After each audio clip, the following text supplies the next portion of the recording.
He was once the NYDA chairperson, and this is none other than Sfiso Mtsweni, the spokesperson of the ANC in the Western Cape. And I understand that your membership actually grew in the Western Cape. How did this happen?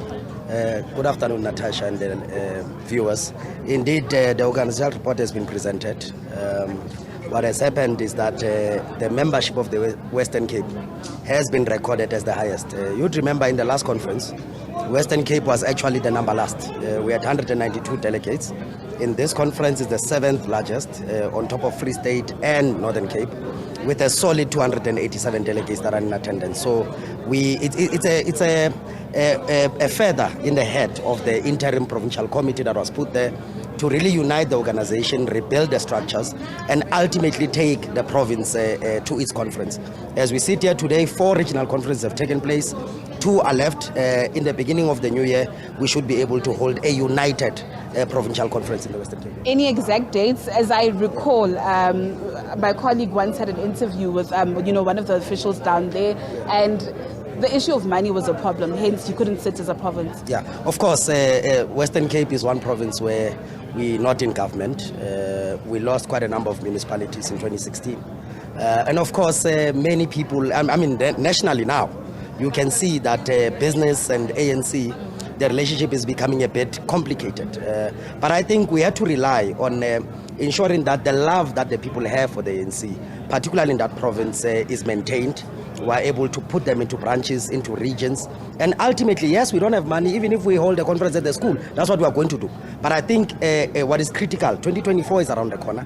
Everybody has seen the fuss that the DA is. The DA simply exists to be an opposition party. They are useless.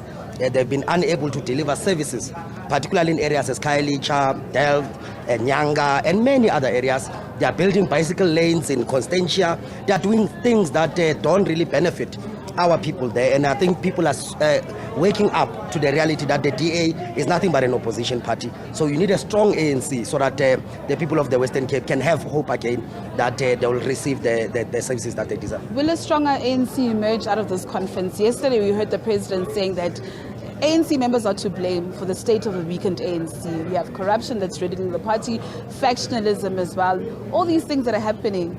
Well, of course, look, the Western Cape has been here before. We've had an ANC in power.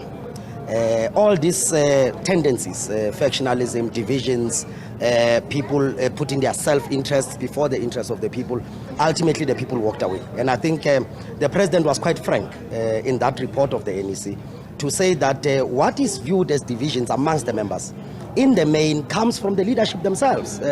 We see leadership every day on media, on television, fighting amongst each other, and that confuses the membership of the ANC. But I do think that this is an opportunity for the branches themselves to actually say, how do we reclaim the ANC? How do we ensure that the ANC refocuses itself to fighting the many challenges that we have? But also for the branches to actually hold the leadership accountable. Yes. I mean, we've been saying time and time again, leading up to this conference, Yes. this is a time for branches of the ANC to hold their leadership to account. And I think that's exactly what's going to happen. I think we're waiting for the credentials report. Once it's delivered, we know who the delegates are. We're going into a closed session. We are going to debate the organizational report. We are going to debate the political report, the financial report. We're going into commissions. And ultimately, when we come out of here, we have no choice but to unite the ANC. If the ANC comes out here fragmented, I think the people of South Africa have had enough. Their patience have run thin. I think it's about time that we wake up, deal with all the issues. People are unemployed. Poverty continues to go up. The high cost of living in South Africa. We need this conference to refocus the ANC there. And we can no longer afford all these things that are actually happening. And I'm sure that the branches are going to do exactly that. Mr. Nsweni, I love the fact that you say that the organizational report is going to be debated. Yes.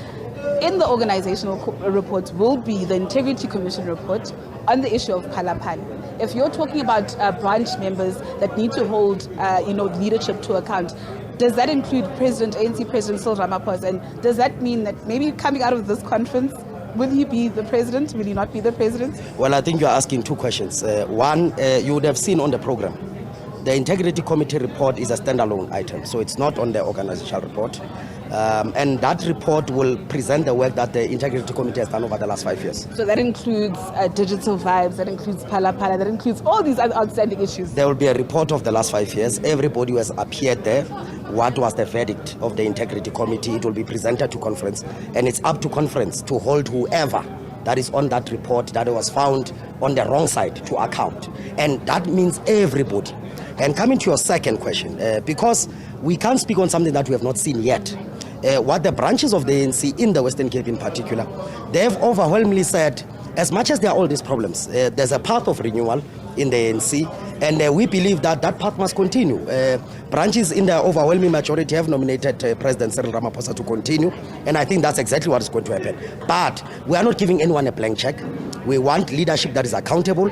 We want leadership that will implement the mandate of this conference. We can no longer have a leadership that's going to dilly-dally on those issues. Talking about constitutional amendments, the step-aside rule. Yes. Well, of course, as the ANC, we want the step-aside rule to remain. We want it to be strengthened. We don't want it to have eyes. Because the problem that people have raised is not per se that step-aside is not a right policy. It was a conference resolution. All of us said it. But I think the point that people have continuously raised is that let's not use it as a tool to purge comrades. Let's not use it as a tool to divide the organization. Anyone else who has been charged for any corruption or anything that can bring the name of the ANC into disrepute. By the way, the step aside is a self-conscious decision. It's not a policy that you are charged and then we force you. You must, out of your own, say as a regional chair, as a provincial chair, whatever, I think the charges may bring the ANC into disrepute. Let me step aside. Let me attend my case. Once you are found not guilty, come back into your position. What we must never do with this policy, we must not use it to fight each other. We must not drag state institutions into internal ANC matters. So we want it strengthened, we want it to bite, and we want it to stay as we go forward. Mr. Mtsweni, you are a young lion. You served in the leadership of the Youth League when it was very robust, right? Looking at issues around, the nationalization of the Reserve Bank, those policies, will they actually gain fruition?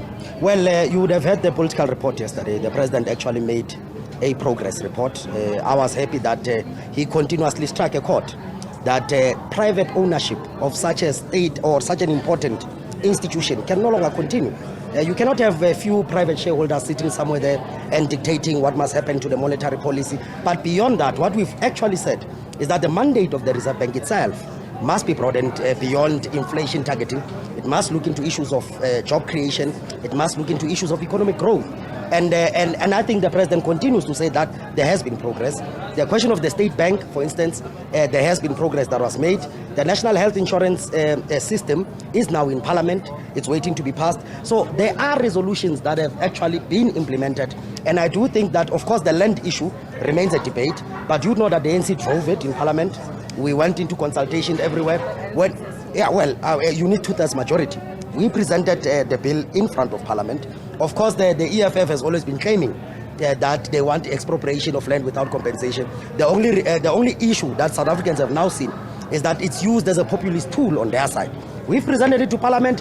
They did not give us their votes. We voted for it. But Aluta will continue to fight and ensure that the land goes back to the ownership of the people as a whole. So thank you so much for your time. Unathi, I'm going to ask you, please, may we just quickly interview the ANC Youth League National Task Team spokesperson, Sizophila Mkhize, just also linking to what, Sfiso Mtsweni had to say. Sizo, thank you so much for your time in SABC News. As a young person, earlier on this year, you spoke to your counterpart, Nonqeba Mhlawuli, and she was very confident saying that, the ANC Youth League will be holding a conference this year. Unfortunately, we're at the national conference of the ANC and you still haven't held your Youth League conference.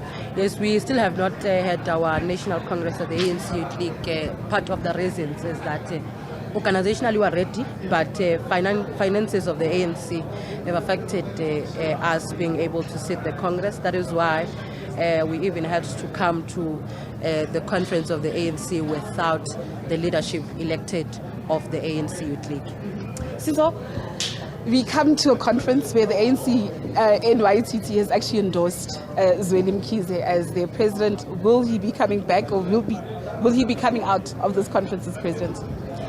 We are hopeful that Zweli Mkhize is going to come out of this conference as the ANC president, and we are also just hoping that even if that happens, there is no excitement of people who think that they've been victorious, they've won.